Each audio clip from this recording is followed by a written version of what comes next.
என் மகளே கைகேயி,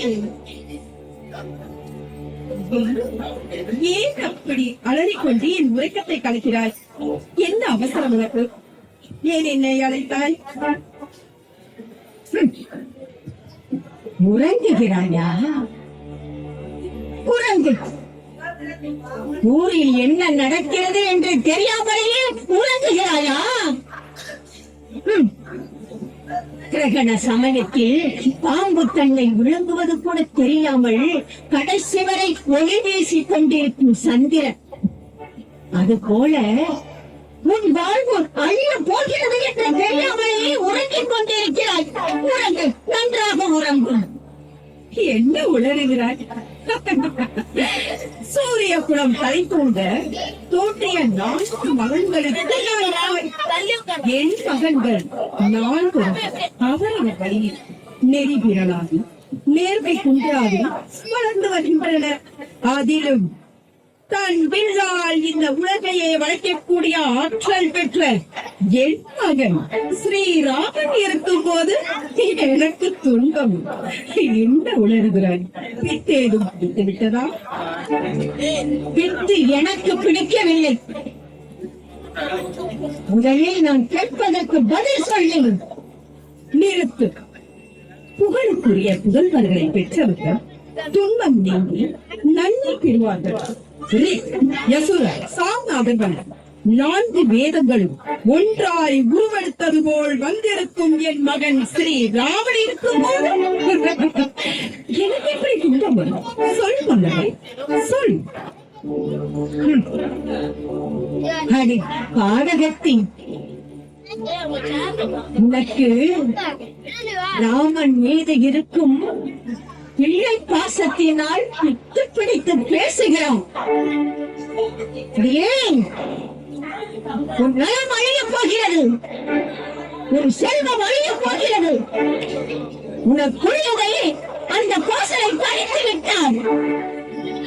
உன் ராஜபோக வாழ்வு, உன் சுக வாழ்வு, உன் செல்வம் அத்தனையும் அழிந்து விட்டது. அவள் வாழ்ந்து விட்டாள், நீ வீழ்ந்து விட்டாய். எதையே வீழ்ந்து விட்டாள். ஏன் ஆடவர் யாராவது ஒரு பெண்ணுடன் போர் செய்வார்களா? ஆனால் அந்த ராமன் இருக்கிறானே, ஆண்மை மிக்க வீரர்கள் எள்ளி நகையாடு வண்ணம் தாடகை என்ற ஒரு பெண்ணோடு இருந்து வெளிவரும் அம்பினால் ஒன்று பட்ட ஒரு பேடி. அவன் ஒரு பேடி. அவன் மன்னனாகிவிட்டான். அந்த தாடகைக்கு வந்த நிலைதான் குணக்கும் ஏற்படும். ஆம், இந்த பாரதத்தில் அவன் மன்னனாக முடிசூட்டப்பட்டு விட்டான். அவன் சக்கரவர்த்தியாக ஆகிவிட்டான். உன் நிலை என்னாவது இப்போது புரிகிறதா? உன் நிலை என்ன ஆகும் என்று? என்ன சொன்னா? என்ன சொன்னா? என் மகன் ஸ்ரீராமனுக்கு நாளை பட்டாபிஷேகமா? ஆஹா, எவ்வளவு ஆனந்தமான ஒரு மகிழ்ச்சியான செய்தி.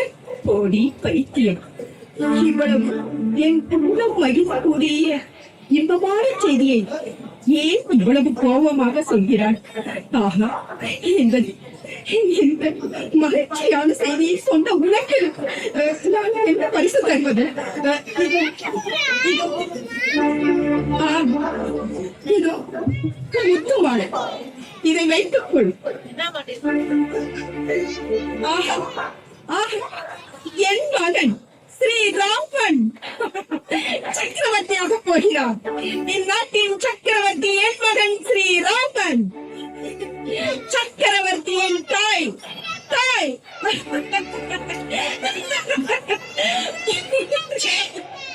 வாய் மூடு. பரிசு கொடுக்கிறாயா எனக்கு? உன் பரிசு யாருக்கு வேண்டும்?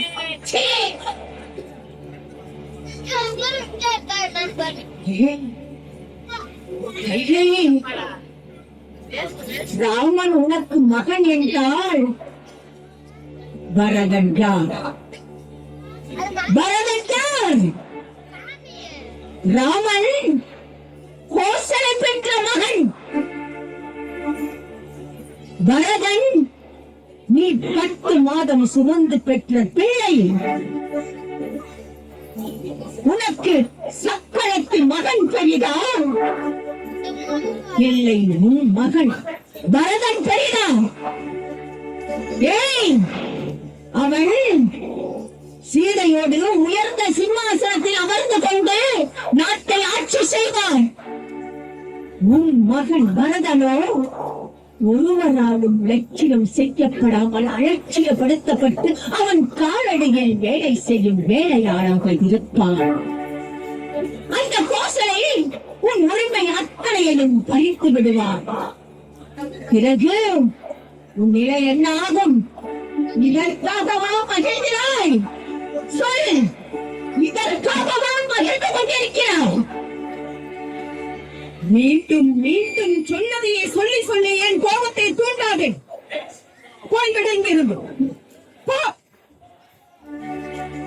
ஐயோ மகனே பரதா, நான் என் செய்வேன், என் செய்வேன். உனக்கு உன் தந்தை நம் மீதும் பாசம் வைக்கவில்லை. உனக்கு நடுநிலையாக சேர வேண்டிய செங்கோலை வேறு ஒருவனுக்கு கொடுக்க பார்க்கிறான். உன் தாய்க்கும் உன் மீது பாசம் இல்லை. உன் மீது அன்பு வைக்காமல் வேற்று ஒருவனுக்கு அன்பு வைக்கிறான்.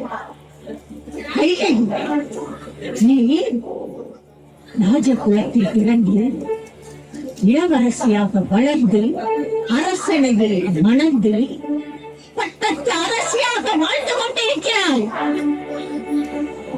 ஆனால் அந்த கோசலையிடம் கையேந்தி நிற்க போகிறாயா? சொல்லி பிச்சைக்காரியாக வாழ போகிறாயா? வெளியே முடிவெடுத்துக்கொள். வாழை நீ நல்லவன். எனக்கு நல்லது நினைப்பவனும் இல்லை. என் மகன் பரதனுக்கு நீ நல்லது செய்பவனும் இல்லை. உன்னை சொல்ல போனால் தர்மத்தின்படி உனக்கு நீயே நல்லவன் இல்லை. உன்னுடைய விதி பயன் நீ செய்வதெல்லாம் நன்மை என்று நீ நினைத்துக் கொண்டிருக்கின்றாய்.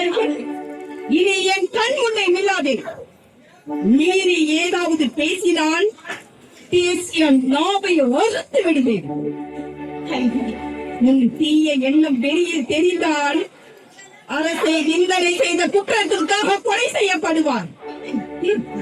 இவ்வளவு காலம் என்னோடு நீ இருந்ததால் நான் பொறுத்துக் கொண்டேன். அறிவு கட்ட கூடியே உன் நாவை அடக்கிக் கொண்டு இங்கிருந்து போய்விடு. நான் என்ன செய்வேன்? என் மகளே, நான் எது செய்தாலும் உன் நன்மைக்காகத்தான் நான் செய்வேன். ஐயோ, உனக்கு எப்படி சொல்லி புரிய வைப்பேன் என்றே எனக்கு தெரியவில்லையே. நீ ஒன்றும் எனக்கு புரிய வைக்க வேண்டாம். மாமன்னர் தசரதற்கு பெண் பட்டத்துக்கு வருவது ஸ்ரீராமன் தான். அதுதான் முறை. அம்முறைப்படிதான் அரசர் முடிவு செய்துள்ளார்.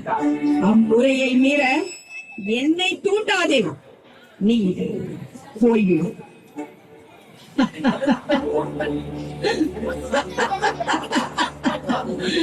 அடிப்பாவி, புரியாமல் உணர்கிறாயே. இது மன்னர் தசரதரின் சூழ்ச்சி என்று உனக்கு புரியவில்லையா?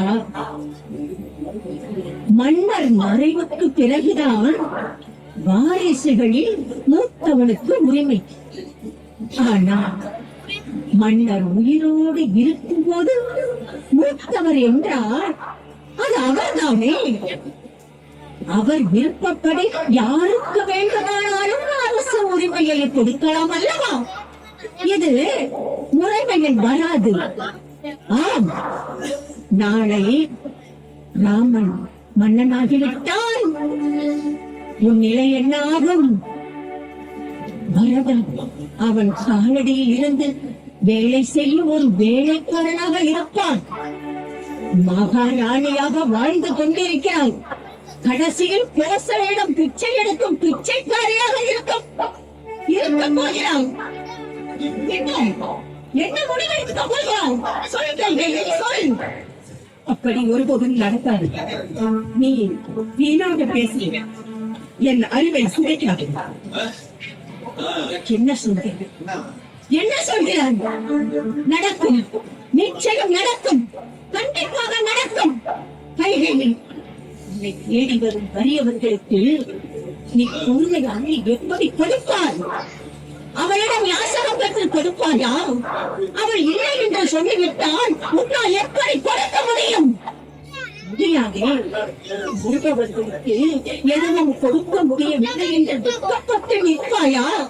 இல்லை, அவமானத்தால் உன் உயிரை மாய்த்துக் கொள்வாயா? கைகளில்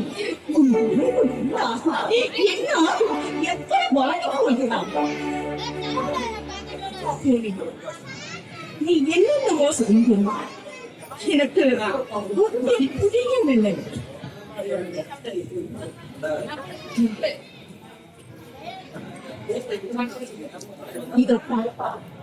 நான் சொல்வதை கேள். நீ மட்டும் அழிய போவது இல்லை. உன் தந்தை கேளையனும் அழிய போகிறான்.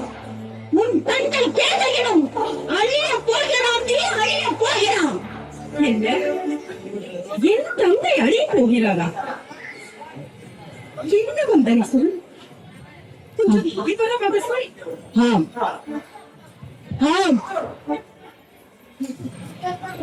அந்த சீதையின் தந்தை சனகணனுக்கும் உன் தந்தைக்கும் தீராத பழி ஒன்று இருக்கிறது. பகை இருக்கிறது. மன்னர் தசரதன் இருக்கும் வரை உன் தந்தையோடு அவன் போர் தொடுக்க மாட்டான். ஆனால் ராமன் மன்னனாகிவிட்டால் மருமகன் இருக்கும் தைரியத்தில் உன் தந்தையோடு அந்த சனகன் போர் தொடுப்பான். உன் தந்தையை கொண்டு போட்டு விடுவான். இப்போது புரிகிறதா? நீ உன் தந்தையின் அழிவை பார்க்க போகிறாயா? இல்லை, அந்த ராமன் காலடியில் வாழ்நாள் முழுவதும் உன் மகன் பரதன் வேலை செய்யும் ஒரு வேலைக்காரனாக, ஒரு பணியாளனாக இருப்பதை காண போகிறாயா? இல்லை, அந்த கோசலையிடம் பிச்சை எடுக்கும் ஒரு பிச்சைக்காரியாக இருக்க போகிறாயா? யோசி, யோசி. நன்றாக யோசிக்க ஒரு முடிவு. தூய மந்தரை இவ்வார்த்தையை சொன்னவுடன் கைகேயி தன் தந்தையின் மீதுள்ள பாசத்தினால் மனம் மாறுகிறார். பொதுவாக பெண் பிள்ளைகளுக்கு தந்தை மீது பாசம் அதிகம். எந்த சூழலிலும் தந்தையை விட்டுக் கொடுக்க மாட்டார்கள். அந்த வகையில் கைகேயும் பாசத்தால் மனம் மாறுகிறார். ஆனால் கைகேயி மனம் மாறியதை கம்பர் வேறு விதமாக குறிப்பிடுகிறார். தேவர்களது மாயத்தாலும் அவர்கள் பெற்ற வரங்களாலும் அந்தர்கள் செய்த அரிய தவங்களாலும் அத்தவத்தை மெச்சிய திருமால் வஞ்சகர் தலையெடுத்து இடம் தணிப்பேன் என்ற வரத்தை நல்கியமையாலும் கைகேயின் தூய சிந்தை தடுமாறியது. மனம் மாறினால் அரக்கர் செய்த தீவினையும் தேவர்கள் செய்த நல்வினையும் தூய மொழி பேசுகின்ற இளமையுடைய மான் போன்ற கைகேயி தன் கருணையை துறந்தான். அவளது இரக்கமற்ற தன்மையினால் இவ்வுலகத்தார் ராமபிரானின் பறந்து விரிந்த தொன்மையான புகழாகிய அமிர்தத்தை பருகுகின்றனர். கைகேயின் மன மாறுபாடே சிறையில் இருந்த சீதையின் ஏற்றத்தையும் தீயோரை அணைத்து அறத்தை நிலைநாட்டிய ராமபிரானின் புகழையும் உலகம் கொண்டாட காரணமாக இருந்தது என கம்பர் மிக அழகாக பதிவு செய்கிறார். காட்சி தொடர்கிறது.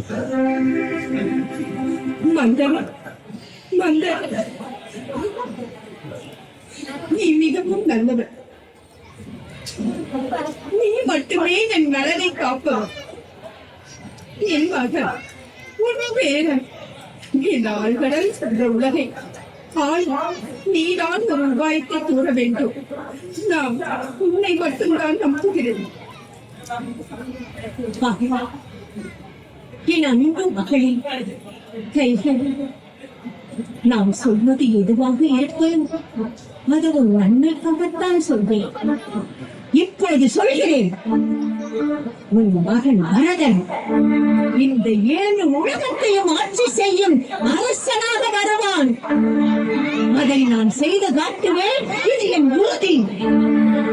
ஆம், என் மகன் பரதன் இந்த 7 உலகங்களையும் ஆள வேண்டும். இதற்கு நான் என்ன செய்ய வேண்டும்?